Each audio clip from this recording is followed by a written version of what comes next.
પરમ કૃપાળુ શ્રીજી મહારાજ, બાપાશ્રી, સમસ્ત સદગુરુઓ તથા અનંત દિવ્ય મુક્તોની આ દિવ્ય સભામાં ઉપસ્થિત સર્વે સંતો તથા આપ સર્વે મુક્તોના ચરણોમાં સાષ્ટાંગ દંડવત પ્રણામ છે. જય સ્વામિનારાયણ.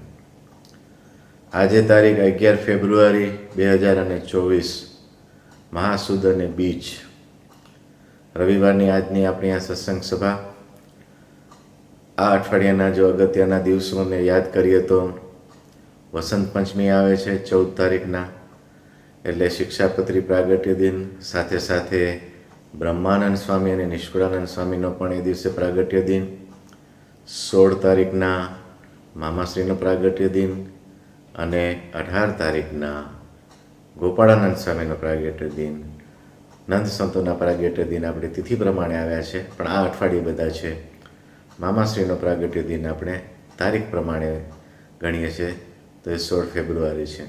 તો આવું આ પવિત્ર અઠવાડિયું કહેવાય. એમ બધા જ મુક્તોને આજના આ પ્રસંગે સાષ્ટાંગ દંડવત પ્રણામ સહિત વંદન કરીએ અને આજની પછી હવે આજની સભાની દોર આગળ લઈએ.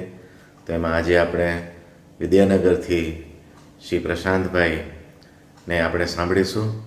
તો આવો શ્રી પ્રશાંતભાઈ સ્વદાસ સાહેબ. સ્વામિનારાયણ ભગવાનની જય, બાપા શ્રીની જય, સદગુરુ શ્રીની જય. આજે ટેલી સત્સંગમાં આપણે જે બાપાશ્રીની જે વાતો છે, જે ભાગ 1 અને ભાગ 2, એના ઉપરથી ડિવાઇન મિશન તરફથી જે એના જે પુસ્તકો છે, એમાં જે 37મા નંબરનું જે પુસ્તક છે બાપાશ્રીની વાતોનું એકીકરણ, એમાં એ બાપાશ્રીની જે વાતો છે એમાંથી જે જુદા જુદા વિષયો છે કે શ્રીજી મહારાજની સર્વોપરિતા, મહારાજના સ્વરૂપનો નિશ્ચય, પ્રતિમા સ્વરૂપમાં પ્રત્યક્ષ ભાવ, ધ્યાન અંતર્વૃત્તિ સમાધિ, નિષ્કામપણાની દ્રઢતા, પંચવર્તમાનની દ્રઢતા, એમ જુદા જુદા વિષયો, એ વિષયો જે બાપાશ્રીની વાતોમાં જે જગ્યાએ આવતા હોય એ વિષયોને ભેગા કરીને એને રીએરેન્જ કરી અને એને પ્રકાશિત કરેલું છે. તો એ જે પુસ્તક જે છે એમાં જુદા જુદા વિષયો પ્રમાણે, એટલે આપણે કોઈ બી એક વિષય લઈએ તો બાપાશ્રીની વાતોમાં એ વિષય વિશે શું શું લખ્યું છે એ આપણને એમાં ખબર પડે. આમ તો બાપાશ્રીની વાતોમાં બધી વાતો આવી જ જાય છે, પણ આ જે પુસ્તક છે એમાં વિષય પ્રમાણે એને એરેન્જ કરેલું છે, એટલે વાંચવામાં આપણને થોડું વધારે વિષય પ્રમાણે ખબર પડે. એમાં આજે એક વિષય જે છે એમાં જે પંચવર્તમાનની દ્રઢતા, એમાં 12મું પ્રકરણ છે. એ જે વિષય છે એને એ દરેક વિષયમાં એ જે બાપાશ્રીની કઈ વાત પહેલા ભાગમાંથી છે કે બીજા ભાગમાં છે અને કઈ વાત છે એનો પણ દરેકમાં એમાં એ જે મુદ્દો હોય એ મુદ્દાને અંતે એનો ઉલ્લેખ કરેલો છે, એટલે આપણે જે મૂળ બાપાશ્રીની વાતો સાથે એને પાછું જોઈ શકીએ. તો એમાં જે પંચવર્તમાનની દ્રઢતા, આપણે ઘણી બધી વખત બાપાશ્રીની વાતોમાં બીજા બધા મુદ્દાઓ, બીજા બધા વિષયો વિશે વાત કરી. તો આજે પંચવર્તમાનની દ્રઢતા વિશે બાપાશ્રીએ જે એમના 2 ભાગની વાતો જે છે એમાં કેટલી બધી જગ્યાએ એનો ઉલ્લેખ છે, આજ્ઞા પાળવાની અને એનો વિશે. તો એના અમુક જે વાતો છે એ આપણે જોઈએ. તો પંચવર્તમાનની વાત કરીએ તો એમાં જે પહેલા ભાગની જે 47મી વાત છે, તેમાં 47મી વાતમાં એમ કીધું છે કે જીવ પંચ વિષયના જે આલોકના સુખ સારું લઢી મરે છે, પણ ભગવાન સારું કોઈ લડતું નથી. 4 દિવસ રહેવાનું એ અર્થે કજિયા કરે છે, એવા અવળા સ્વભાવ છે. પૃથ્વીના, ધનના, લેવા દેવાના, ખાધાના, એવા કેટલાક પ્રકારના ટંટા છે. આ લોકના સુખના તુચ્છ સુખ માટે લડી મરે છે અને પાછું ભેદ ભોગવવા તો આવવાનું નથી. માટે મહાપ્રભુને પામવા હોય તેણે આ છોકરા શું કરશે તે માટે ધનવાળી મેળવી આપવું એવું કદી ઈચ્છવું નહીં.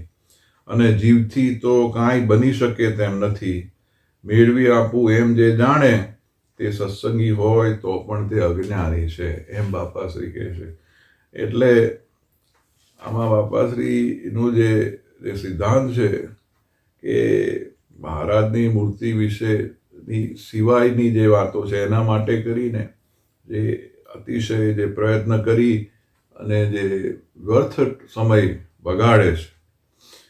પછી એમ કે પહેલા ભાગની 88મી વાતમાં એમ કીધું છે, જો મહારાજના વચનથી બહાર પડે, એટલે જો મહારાજના જે પંચવર્તમાન છે એમાં ફેર પાડે તો એ મોટો વિમુખ કહેવાય. જો પંચવર્તમાનમાં ફેર પાડે તો બાપા શું કહે છે કે વિમુખ કહેવાય. અને તેનો તો વિશ્વાસ જ થાય નહીં. ક્રિયા એટલે વર્તમાન એકે પાડવું નહીં અને બેસવું મહારાજના ઘરમાં, એ તો બહુ કઠણ છે. એટલે જો મહારાજના જે વચન છે એ વચન પ્રમાણે જો ન વર્તવું હોય અને પછી પાછું મહારાજના ઘરમાં બેસવું, એ તો બહુ કઠણ છે, બાપા એમ કહે છે. માટે મહારાજના વચન પાળીને મહારાજને વશ કરવા. જેમ કોઈ અવળી ક્રિયા કરે તો કેદમાં પડવું પડે, તેમ આજ્ઞા લોપે તેને આગળ દુઃખ આવે. પણ આગળ જે વિષય ભોગ્યા હોય અને જે દીઠા છે તે ટળતા નથી. એટલે આજ્ઞા પાળવી, જો આજ્ઞા ન પાળે તો દુઃખ આવે, એમ બાપાશ્રીએ કીધું. એટલે પછી પહેલા ભાગની 89મી વાતમાં એમ કીધું કે જેમ બાળક તુચ્છ પદાર્થ સારું રોયા કરે છે, તેમ જીવ મહારાજનું સુખ મૂકી અને સ્વાદ માનાદિક પંચ વિષયમાં પ્રીતિ રાખે, તેથી એને મૂર્તિનું સુખ મળતું નથી. પછી ખાવું પીવું આદિક પંચ વિષયના રાગ છે, તે ખાવું પીવું બંધ કરવાથી ટળતા હશે કે નહીં, એમ બાપાશ્રીને પ્રશ્ન પૂછે છે કે જે ખાવું પીવું આ જે બધા છે તે પંચ વિષયના રાગ છે, એ બધું છોડી દેવે તે ટળે કે નહીં. ત્યારે બાપાશ્રીએ કીધું જે મનને જે રૂચે તેવું ન આપે અને જેવું તેવું જે મળે તે જમવું અને ધ્યાનનો અભ્યાસ રાખવો તો આસક્તિ ટળી જાય. એવી રીતે નિયમે કરી અને આસક્તિ ટળે છે, જેમ સુરા ખાચરની ટળી ગઈ. એ પણ પહેલા ભાગની 89મી વાતમાં એમ કીધું. એટલે આપણને ખબર છે કે આસક્તિ ટાળવી, કોઈ બી ટાઈપનું જો નિયમ આપણે નક્કી કરીએ તો વસ્તુ ટળે. આપણે મહારાજે શિક્ષાપત્રીમાં કીધું કે ચાતુર્માસમાં નિયમ રાખવા. એ જે નિયમની વાત છે, એકવાર નક્કી કરે તો થાય. એટલે એમ કે ભાઈ આપણે નક્કી કર્યું હોય કે 4 મહિના સુધી આવી રીતે મારે એમ કે દંડવટ કરવા, કે આ પુસ્તક વાંચવું, કે આટલી માળા કરવી, કે જે કોઈ નિયમ લીધો હોય, તો એક નિયમ હોય તો એનો એક ખટકો રહે. અધરવાઇઝ એવું જો નિયમ ન લીધું હોય તો ન થાય. સુરા ખાચરની આસક્તિ ટળી ગઈ. આપણને ખબર, સુરા ખાચરને જે જમવાનો ને જે શોખ હતો થોડો ખાવાનો, તો એના વિશે જે પ્રસંગ છે, એમના જે ઘરના હતા એમને મહારાજે કીધું, એ આપણને ખબર છે પ્રસંગ. તો એ જે પ્રસંગ છે એમાં એ દ્વારા સુરા ખાચરને એમ કે જમવા પ્રત્યેની આસક્તિ, એમ કે જમતી વખતે તમારે બીજું કંઈ માંગવું નહીં. અને એમ કે એમના ધર્મપત્નીને મહારાજે કીધું કે તમે સાવ પેલું લાવજો, ભીખું જેવું જમાડજો. એવી રીતે જમાડ્યું. પછી મહારાજે સુરા ખાચરને કીધું હતું કે તમારે કંઈ માંગવું નહીં અને કશું બોલવું નહીં, મહારાજની સ્મૃતિ સાથે જમવું. એટલે એવી રીતે ઘણો સમય જમ્યા. એટલે પછી ખાવામાંથી આસક્તિ ટળી ગઈ. એટલે કોઈ બી જાતનો એક નિયમ છે. એટલે નિયમ આપ્યો. શું નિયમ આપ્યો? તો કે જમતી વખતે બીજું કંઈ બોલવું નહીં, માંગવું નહીં. તો એ નિયમ થયો એટલે આસક્તિ ટળી ગઈ. એટલે બાપાશ્રીનું એમ કહેવું છે કે જે મનને ગમતું હોય અથવા રૂચતું હોય એવું ન આપે, એવો એક નિયમ લે. કોઈ બી વસ્તુનો જો નિયમ લે તો થઈ શકે. એટલે આ જે વસ્તુ છે કે કોઈ બી વસ્તુ જો એચીવ કરવી હોય, કોઈ બી વસ્તુ મેળવવી હોય, તો એનો એક દ્રઢાવ કરે અને એના પ્રત્યેનું કમિટમેન્ટ હોય તો થઈ શકે, પણ જો એવું ન હોય તો એમ નહીં થઈ શકે. પછી પહેલા ભાગની 127મી વાત છે, એમાં એ વખતે સભામાં પ્રથમ પ્રકરણનું 18મું વચનાવચન ચાલતું હતું. એમાં એમ વાત આવી કે ઇન્દ્રિયોના આહાર શુદ્ધ કરવાની વાત આવી. ત્યારે બાપાશ્રી બોલ્યા, જે પવિત્ર ન હોય તેનું અન્ન જળ ખાવા પીવાથી બુદ્ધિ ભ્રષ્ટ થઈ જાય છે, અને એનો વાયરો આવે તોય ભ્રષ્ટ થઈ જવાય. કદાપી મરવા ટાણે પણ જો પાસે ઊભા હોય તો અશુદ્ધ ઔષધિ ખવડાવી દે, અને વ્યવહારિક વાતો કરી અને માયિક પદાર્થની સ્મૃતિ કરાવે. માટે જેમ આપણા પગમાં કાંટો વાગ્યો હોય તેને કાઢવો તે આપણા હાથની વાત છે, તેમ કુસંગનો ત્યાગ કરવો તે પણ આપણા હાથમાં છે. એટલે આ જે વાત છે ને એ બહુ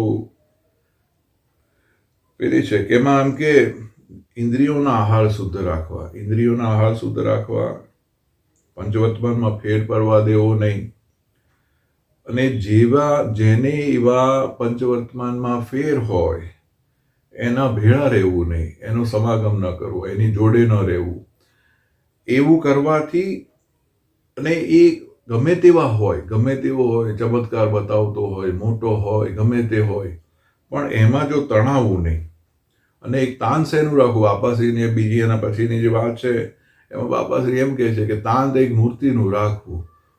વસ્તુ એમ જ છે. એટલે 134મી વાતમાં પણ બાપાશ્રી એમ જ કીધું છે કે આ બધામાં તણાવવું નહીં. બીજો ગમે તેવો જો પંચવિદ્યમાનમાં જો એને પેલો હોય તો એની જોડે ભળવું નહીં. અને શું કીધું કે જે લોકો એવા જે હોય એનો સમાગમ ન કરવો. આપણે આ દુનિયામાં રહેતા હોઈએ ત્યારે આપણે ચારે બાજુના, પણ આપણે જોબ કરતા હોઈએ, કોઈ બી જગ્યાએ હોઈએ, કોઈ દુનિયામાં જે, પણ એ પૂરતું કામ રાખીએ. આપણે જે મિત્રો હોય છે, મિત્રો આપણે જે કરીએ તો મિત્રો કોને કરીએ આપણે કે જેની સાથે આપણનું ટ્યુનિંગ થાય. તો આપણે એવા જ મિત્રો કરીએ કે જેની સાથે આપણને ફાવે.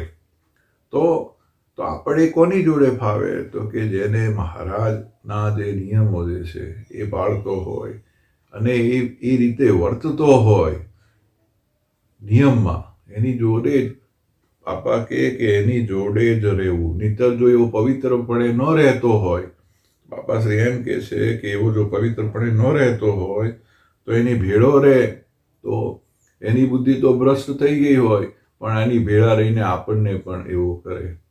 એટલા માટે એવાનો સંગ ન કરવો, એમ બાપાશ્રીનું કહેવું છે. અને પહેલા ભાગની 134મી વાત છે, એમાં એમ કીધું કે પંચવર્તમાનમાં ફેર પડવા દેવો નહીં, અને જેને ફેર હોય તેના ભેળું રહેવું નહીં, અને તેનો ભેળો રાખવો પણ નહીં. અને કોઈ કદાપી ચમત્કાર જણાવે તો તેમાં તણાવવું નહીં, અને એક મૂર્તિનું તાન રાખવું. વ્યવહાર સંબંધી વિક્ષેપમાં ભળવું નહીં, અને મુમુક્ષને તો આ દેહે શ્રીજીના અનાદિમુક્તનો જોગ કરી અને મૂર્તિ સિદ્ધ કરવાની છે, અને છેલ્લો જન્મ કરવાનો છે.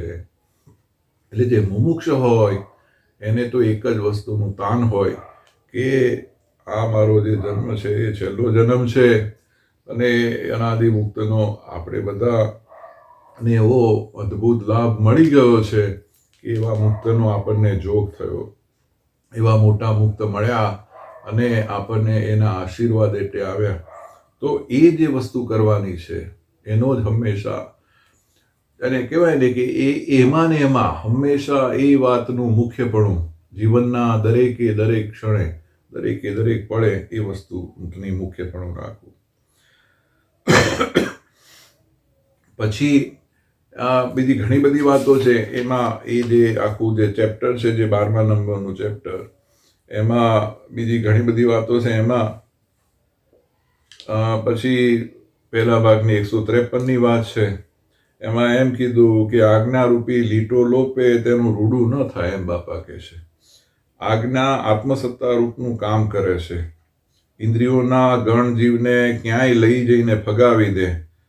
જેને જેને આજ્ઞા લોપી છે તે મોટા હતા તો પણ ધર્મમાંથી પડ્યા છે. પછી એક બે પ્રસંગની વાત કરે છે, રણછોડ મિસ્ત્રીની વાત કરે છે કે જેમણે સત્સંગમાં ઘણી સેવા કરી હતી, પણ પછી જ્યારે આજ્ઞા લોપી અને પછી વટલાઈને ભ્રષ્ટ થઈ ગયા. તો જેમ જે મોટા પુરુષે જે વાત કરે અને એના વચન સાંભળે, એટલે મોટા અનાદિમુક્તના જે વચન જે છે એ આજ્ઞા છે. પંચવર્તમાન તો વાત છે જ, પણ મોટા પુરુષ જે કે નિર્ગુણદાસ સ્વામી હોય કે આપણને જે મોટા મળ્યા હોય એમના જે વચન છે, એ વચન જ્યારે મહારાજના અને મોટાના જે વચન છે એ અધરથી ઝીલે તો એનું રૂડું થાય. અને જો એ મોટાના વચનમાં વિશ્વાસ ન હોય અને જો એ મોટાના વચન પ્રમાણે ન વર્તે તો એનું ભૂંડું થાય. તો એ આમાં આ પ્રસંગમાં એ વાત કરેલી છે. એટલે આ જે ભાગ 1ની 153મી વાત છે એમાં એ વાત છે. પછી આના પછીની જે વાત છે એમાં એમ કીધું છે કે આ લોકમાં ગૃહસ્થમાં કોઈના બાપે મરતી વખતે કહ્યું હોય કે મારી કેડે આમ કરજે, તો તે પ્રમાણે એના દીકરાએ કરવું પડે છે. તો આ તો શ્રીજી મહારાજના વચન છે, એ તો પાળવા જ જોઈએ ને, તો જ મહારાજ અને મુક્ત રાજી થઈને સુખ્યા કરે છે. પણ વચન ન પાળે તો સુખ્યા કરે નહીં. અને આ જોગમાં રહી અને એવા અવળા સ્વભાવ રાખવા નહીં. તો પાત્ર તો પોતાને જ થવું જોઈશે. આજ્ઞા નિયમ યથાર્થ પાળે તો પુરુષ પ્રયત્ન કહેવાય, અને પુરુષ પ્રયત્ન તો પોતે જ કરવો, તો મહારાજ અને મોટા પછી કૃપા કરશે. એ આ પહેલા ભાગની 166મી વાત છે, એમાં બાપાશ્રી આમ વાત કરી છે. એટલે આજ્ઞા નિયમ યથાર્થ પાળે તે પુરુષ પ્રયત્ન કહેવાય, એ તો દરેક જણાએ કરવો, એવો બાપાશ્રીનો આમાં વાત છે. અને શ્રીજી મહારાજનો રાજીપો જે પંચ વિષયનો અભાવ કરે અને જે પુરુષ પ્રયત્ન કરે તેના ઉપર થાય છે. એ આ વાર્તા 168માં એમ કીધું કે જે પુરુષ પ્રયત્ન કરે એના ઉપર પછી મહારાજ કૃપા કરે છે. માટે પંચ વિષયનો અભાવ કર્યા વિના છૂટકો નથી. તે જો 100 જન્મે કે 1000 જન્મે કે લાખ જન્મે પણ એનો અભાવ કર્યા વિના છૂટકો નથી. જો નહીં ટાળો તો અચિંતાની કેદ આવી પડશે. એટલે 9 મહિના સુધીનું એટલે ફેર જન્મ થશે. અને એમાં પછી બાપાશ્રી એમ શબ્દ વાપર્યો છે કે 9 મહિના સુધી પાદ પશુ વિષ્ટા મળમૂત્રમાં ઊંધે માટે રહેવું પડશે. બારી કે વાયરો કાંઈ મળે નહીં એવું દુઃખ આવી પડશે.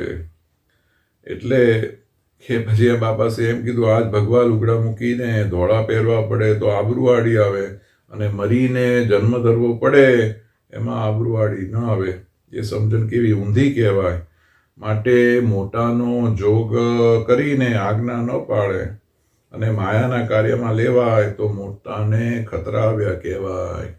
એટલે જે મોટાએ જે આપણને આશીર્વાદ દીધા હોય, મોટા આપણને કે એ પ્રમાણે જો ન વર્તીએ તો મોટાને ખતરાવ્યા કહેવાય. બાપાશ્રી એમ શબ્દ વાપર્યો.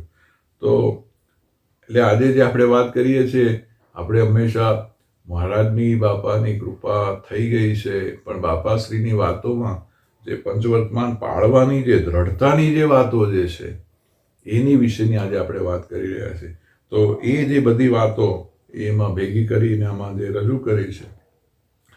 પછી એમ કે બીજું જે ભાગ 1ની 170મી વાત છે એમાં જો એમ વાત કરી કે લોયાના 5મું અધ્યાયમાં બાપાશ્રી કહે છે કે જેમાં ઇન્દ્રિયોને જીતવે કરીને અંતઃકરણ જીતાય છે, એમ આવ્યું. ત્યારે બાપાશ્રી બોલ્યા, જે ઇન્દ્રિયો તો જેમ પાડાને 12 વર્ષ સુધી ખવડાવી અને ખૂબ તાજા કરીને વચ્ચે સૂવે તો સુખે સુવા દે ને એવી છે. સત્સંગમાં બધી વસ્તુ છે પણ ભોગવવી નહીં. રસના ઇન્દ્રિયને તો વિશેષ કરીને નિયમમાં રાખવી. જો ખાધાની બહુ આસક્તિ હોય તો ક્યાંય વાડ તોડે એટલે નિયમ ધર્મ મૂકી દે. માટે સૂકા હાડકા જેવા વિષયમાંથી લુખા થાય તો વિઘ્ન નહીં. ધણીના દરબારમાં તો ઢગલા છે પણ બધું ભોગવવાનું નથી. અને જો મૃત્યુ સામું નજર હોય તો વિષયથી લુખા થાય. જો 5-10 દિવસમાં મરવાનું છે એમ કોઈ કહે તો કેવી ભીતિ લાગે. એવી ભીતિ વિષયની લાગે તો વિષયના સંકલ્પ થાય નહીં. એટલે આ જે વાત છે, જો આહાર બધા અશુદ્ધ છે તો રસના એ આસક્તિ તે અતિ અશુદ્ધ આહાર છે. તો એ જે વાત એ પહેલા ભાગની 170મી વાતમાં બાપાશ્રી આ વાત કરી. તો બાપાશ્રી એ બીજા એમ કીધું કે 14 લોકના સુખથી લુખા થવું તે 14 લોક ક્યાં? ત્યારે બાપાશ્રી બોલ્યા જે 7 પાતાળ અને 7 સ્વર્ગ તે 14 લોક કહેવાય છે, પણ એમાંથી લુખે થવે કંઈ કલ્યાણ થાય નહીં. કેમ જે એના ઉપર તો ઘણાય લોક છે. માટે 10 ઇન્દ્રિયો અને 4 અંતઃકરણ તેમાંથી પ્રીતિ ટાળવી તો 14 લોક જીતાણા કહેવાય. માટે 14 એ લોક એ જાણવા. માટે 14 ઇન્દ્રિયોની વાસના ટાળવી તો આગળ કંઈ આડવું નહીં આવે. આની સ્પષ્ટતા કરી. આમ દુનિયામાં એમ કહે ને કે 14 લોકના સુખમાંથી લુખા થવું, ત્યારે 14 લોક એટલે તો આપણે કે પાતાળ ને સ્વર્ગ ને, તો એની વાત નથી. એ તો 10 ઇન્દ્રિયો અને 4 અંતઃકરણ એમાંથી લુખા થઈએ તો પછી કલ્યાણ થાય, એમ બાપાશ્રીની વાતો છે. અને જ્યારે બાપાશ્રીના આ જે વચનો જે છે, અને મહારાજના વખતમાં પણ જે બધા જે મુક્તો હતા, મહારાજ પ્રત્યેની જે શ્રદ્ધા, મહારાજ પ્રત્યેના વચનને પાળવાની જે વાત, અંદરથી ઝીલવાની વાત છે, એમાંનો એક પ્રસંગ કહું તો વડોદરાના નાથ ભક્ત હતા. એક વખત મહારાજ ગઢપુર બિરાજતા હતા. તો નાથ ભક્ત ત્યાં આગળ વડોદરાથી ગઢપુર મહારાજના સમાગમ માટે આવ્યા હશે. પછી મહારાજ ને પાસે થોડો વખત રહ્યા અને પછી પાછા વડોદરા જવા માટે મહારાજની શીખ લઈ અને પછી નીકળ્યા. પછી તો આમ નીકળ્યા, થોડોક આગળ એ નીકળી ગયા હશે. પછી મહારાજે અક્ષરવડીમાં હશે અને પાળાને કીધું કે પેલા નાથ ભક્ત વડોદરાવાળા ગયા, જો હોય તો બોલાવો. પેલા પાર્ષદ છે એ નાથ ભક્તને બોલાવા ગયા. તેમને તો ખબર પડી કે નાથ ભક્તો શીખ લઈને નીકળી ગયા છે. તો એ એમની પાછળ પાછળ એમ, કારણ કે મહારાજે આજ્ઞા આપી કે જાઓ એમને બોલાવો, મારે જરીક વાત કરવી છે. તો એ તો એમની પાછળ ગયા. તો એ તો ગુજરાત તરફ આવવા નીકળી ગયા હતા ગઢડાથી. તો એક ગામ પાછળ ગયા, ઉગામેડી તરફ ગયા. તો ઉગામેડી ગયા તો કઈથી કાંત નીકળી ગયા. એમની પાછળ ને પાછળ ગયા, અહીંયા ગયા છે. તો છેક એમ ચાલતા ચાલતા ચાલતા ગુજરાતમાં સાબરમતી નદી ક્રોસ કરીને પછી તો છેક પાછા વડોદરા છાણી સુધી પહોંચી ગયા. અને હવે છાણી આવે એટલે વિશ્વામિત્રી ક્રોસ કરે અને આમ સામે વડોદરા દેખાય, ત્યાં સુધી પહોંચી ગયા. ત્યારે છેક નાથ ભક્ત પાર્ષદને મળ્યા. ત્યારે નાથ ભક્તને પાર્ષદ મળ્યા ત્યારે બૂમ પાડી કે નાથ ભક્ત. એટલે નાથ ભક્ત કોણ બૂમ પાડે? પાછળ જોયું તો કે પાર્ષદ હતા. તો કે મહારાજ તમને કે છે યાદ કરતા હતા કે તમે નીકળ્યા પણ. તો કે ચાલો તાર હું પાછો આવું. તો કે પાર્ષદ કે હવે આ વડોદરા સામે આવી ગયું છે, તો જાઓ ઘરે જઈને મળી આવો, પછી આપણે જઈએ બીજે દિવસે. તો કે ના ના, મહારાજે કીધું છે તારો પાછા. તો તરત ત્યાંથી હજી વડોદરા છેક ગઢડાથી ચાલતા ચાલતા છેક વડોદરા છાણી સુધી આવી ગયા. સામે વડોદરા દેખાય. ત્યાંથી પાછા વળ્યા અને પાછા 3-4 દિવસ ચાલતા પાછા ગઢપુર આવ્યા અને મહારાજ પાસે આવ્યા. અને મહારાજને તો એવી સ્મૃતિ થઈ ગઈ હતી કે એમને ખાલી યાદ કરે. તો મહારાજે તો પાછું એમ કીધું નાથ ભક્તને કે હમણાં તો આવ્યા હતા પડી પાછા આવ્યા, તો કે તમે યાદ કર્યા ને. તો એમ એટલે આ જે વાત જે છે પ્રસંગ સાવનાનો છે, પણ નાથ ભક્તનું તમે જો દ્રષ્ટાંત કે જે પાર્ષદનું જે વાત છે એ બેવ જણા તમે જો એને થોડું ડિટેલમાં જોઈએ આપણે, તો એ જે પાર્ષદ હતા, તો પાર્ષદને મહારાજે કીધું કે નાથ ભક્તને બોલાવી આવો. તો એ ગયા અને એમને જો ખબર પડી હોય કે ભાઈ આ ગામમાંથી નીકળી ગયા છે, તો મહારાજને જઈને એમ કહી શક્યા હોત કે મહારાજ એ તો જતા રહ્યા છે. પણ એની જગ્યાએ મહારાજે આજ્ઞા કરી હતી કે જાઓ એમને બોલાવી લાવો. એટલે એ છેક એમની પાછળ છેક વડોદરા સુધી એમને પછી બોલાવીને લાવ્યા. અને નાથ ભક્ત છેક વડોદરા પહોંચી ગયા હતા અને મહારાજ બોલાવે છે તો પાછા તરત ને તરત ઘરે ગયા વગર તરત પાછા ત્યાંથી પાછા વળ્યા અને 4 દિવસનું પાછા 4-5 દિવસ ચાલતા પાછા આવ્યા. એટલે જે આજ્ઞા મહારાજના જે શબ્દ જે છે, જે ઝીલવા, અંદરથી ઝીલવા, એનો આ ઉદાહરણ છે. એટલે એ જે વાત છે એ બહુ જબરી વાત છે. એટલે એવા જે મોટા મુક્ત મોટા એ જે બધા હતા એમના જે વર્તન જે છે એ વર્તન આપણે જોઈએ તો આપણને ખબર પડે. 5 પછી એમાં બાપાશ્રીની જે ભાગ પહેલાના 241મી વાત છે કે 5 કર્મ ઇન્દ્રિયો અને 5 જ્ઞાન ઇન્દ્રિયોને નિયમમાં રાખવી તે ઇન્દ્રિયો ઘસાણી કહેવાય. તેમાં સર્વે ઇન્દ્રિયો પોતપોતાના વિષયની ઈચ્છા ન કરે તો તે ઘસાણી કહેવાય. શબ્દ સ્પર્શ રૂપ બરાબર છે. આદિમાં કોઈએ વટલાવું નહીં, પૂજા કરે, નાય ધુવે, ઓથેથી વટલાઈ જાય અને ભૂખ દુઃખ અને માર ભોગવે. એ જે વાત કરી પછી બાપાશ્રી એ ઘણી બધી આમાં એને વિશેની વાત છે, પણ બીજા ભાગની 36મી વાતમાં એમ કીધું કે નિરંતર મહારાજની મૂર્તિનું ચિંતન કરવાથી ગમે તેવા કામાદિક શત્રુ બળ્યા હોય તો પણ નાશ થઈ જાય અને શ્રીજીનો અને મોટાનો મહિમા બરોબર સમજાય તો પંચ વિષય પ્રયાસ વિના જીતાઈ જાય છે. એ બીજા ભાગની 36મી વાતમાં કીધું છે. એટલે પંચવર્તમાનની દ્રઢતા કરવા માટેનો આ એક ઉત્તમ ઉપાય પછી બાપાએ બતાવ્યો. તો કે શું?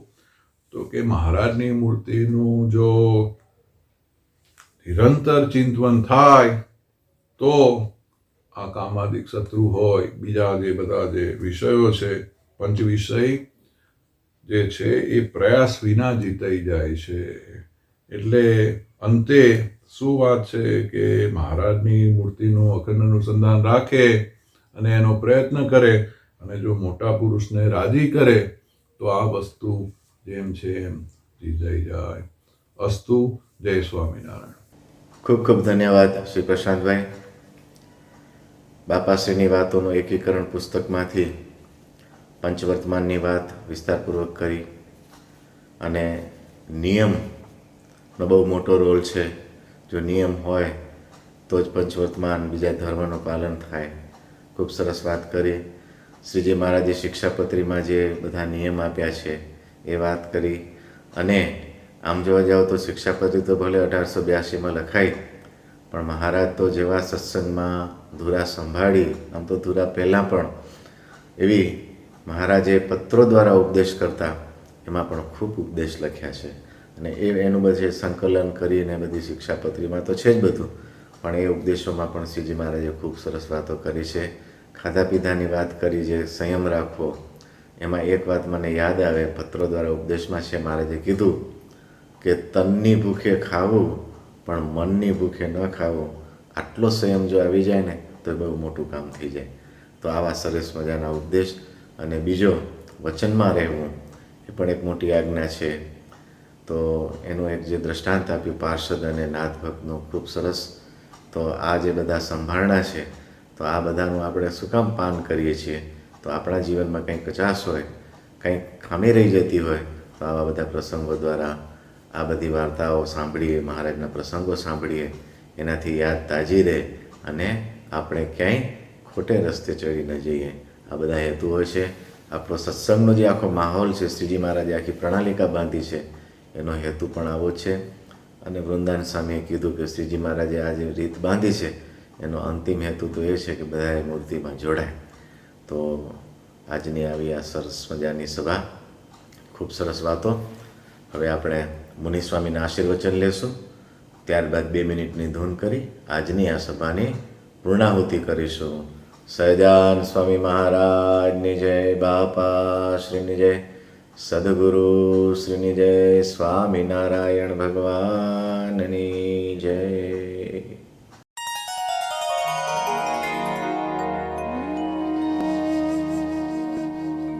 જેમ આપણે અત્યારે ખરો આચિંતી મોક્ષ પામવાનો સમય આપ્યો છે ભગવાને.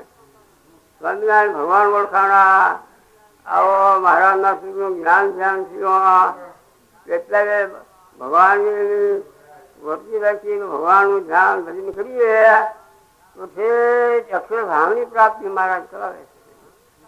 પણ જો ઓલો બ્રાહ્મણ ખાઈ પીને બધા કીધું સુઈ ગયો સારું ખાવાનું બધું દેખીને, જેમ આપણે પણ એટલે જો આ માયાના વ્યવહારમાં ઘૂંચી પડીએ અને ભગવાનનું ધ્યાન ભજન બધું ભૂલી જઈએ તો વખા દે તો પછી પડી જાય ન રે. પછી વળી મોક્ષ આવો પામવાનો ક્યારે વખત આવે. પાછો વળી તે દી આવો જોગ બને બહુ વખત બીતી જાય. વળી આ ટાળું ચીતી જવું જોઈએ. અત્યારે મહારાજ પ્રગટ છે, આ સત્સંગમાં મહારાજ મોક્ષ કરે છે, અને અત્યારે જો ભૂલ્યા તો પછી આપણી ભૂલ ક્યારે નીકળવાની પછી. વળી મહારાજ કે ખટકો રાખીને આપણે ભગવાનના કથા વાર્તા કરવા દિવસે દિવસે એનું વધારવું, વધારે પણ ઘટવું નહીં. મંદિરમાં એક વખત આવતા, એક વખત કથામાં બેસા, 2 વખત બેસી હાથ સવાર, 3 વખત જેમ માળા થોડી ફેરવતા તો માળાની રાખીને વધારે ફેરવીએ. એમ માળાનું ધ્યાન વધારે થાય. માનસી પૂજા ન કરતા હોઈએ તો માનસી પૂજા કરવા શીખીએ. 1 વખત માનસી પૂજા કરતા, 2 વખત, વળી 3 વખત, 5 વખત થાય પૂરી થાય. પણ એમ વધતા વધાય.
સ્વામિનારાયણ